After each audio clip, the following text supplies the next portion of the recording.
ចាប់ពីខេត្តប្រសិទ្ធនុចាស់គឺសមាគមសន្តាគារប្រចាំខេត្តបានជួបសម្ដែងការគូសំ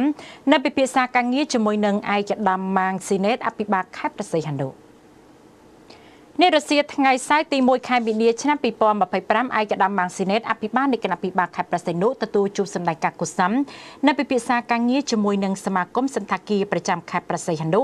នៅសាលប្រជុំសាលាខេត្តដែលមានការចូលរួមពីលោកអភិបាលរងខេត្តលោកនាយកសាលាខេត្តនិងលោកប្រធានមន្ត្រីអង្គភិបពាក់ព័ន្ធនៅក្នុងឱកាសនោះឯកឧត្តមម៉ាងស៊ីណេតអភិបាលខេត្តប្រសិទ្ធនុបានមានប្រសាសន៍ស្វាគមន៍ប្រធានសមាគមសន្តាគារក្នុងខេត្តប្រសិទ្ធនុនិងសក្តិព្រមទាំងបានជំរាបជូនអំពីសក្តានុពលភូមិសាស្ត្រនិងវិទ្យាសាស្ត្ររបស់ខេត្តប្រសិទ្ធនុស្ថិតនៅក្នុងភាគនិរតីនៃប្រទេសកម្ពុជានៅក្នុងខេត្តប្រសិទ្ធនុក៏ជាខេត្តស្នូលនៃខេត្តចំនួន4នៃតំបន់ឆ្នេរក្នុងប្រជាជាតិកម្ពុជា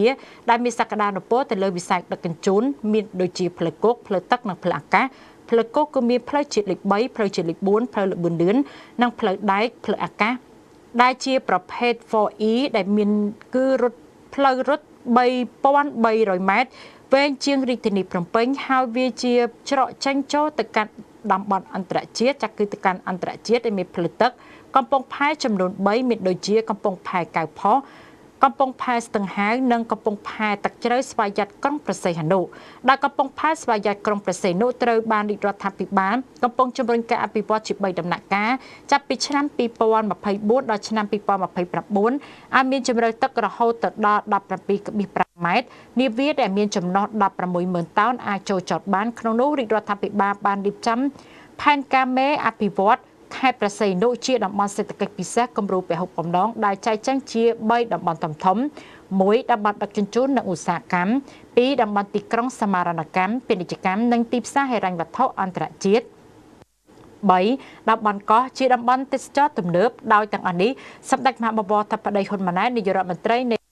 កម្ពុជាបានដាក់ចេញនៅកម្មវិធីពិសេសជំរុញការវិនិយោគនៅខេត្តប្រសិទ្ធនុឆ្នាំ2024និងបន្តដល់ឆ្នាំ2025រីឯវិស័យទេសចរ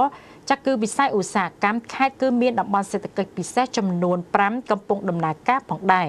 ជានៅក្នុងឱកាសនោះដែរលោកលូមេងប្រធានសមាគមសន្តាគារប្រចាំខេត្តប្រសិទ្ធនុបានជម្រាបជូនពីការចាប់ផ្ដើមដំណើរការសមាគមសន្តាគារនៅខេត្តប្រសិទ្ធនុគឺចាប់ផ្ដើមនៅឆ្នាំ2004និងទទួលស្គាល់ពីក្រសួងមហាផ្ទៃនៅឆ្នាំ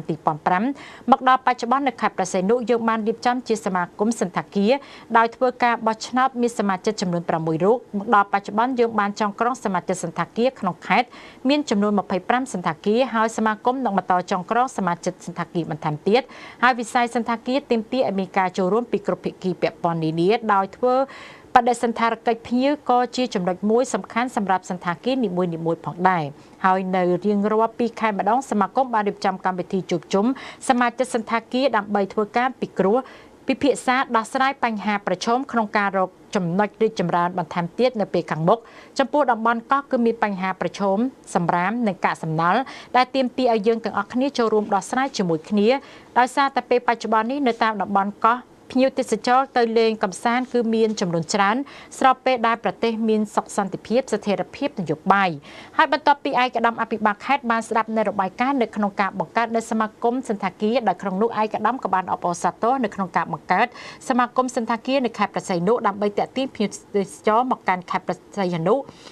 គឺដើម្បីឡែកនោះគឺមកកាន់ខេត្តដូចជានេះគឺឯកឧត្តមក៏បានធ្វើការងារជាមួយគ្នាដើម្បីបើកចំហប្រសិនបើខាងសន្តាគារមានបញ្ហាអ្វីមួយកើតឡើងសូមរាយការណ៍មករដ្ឋបាលខេត្តរួមគ្នាសម្របសម្រួលដោះស្រាយប្រកបដោយតម្លាភាពប្រសិទ្ធភាព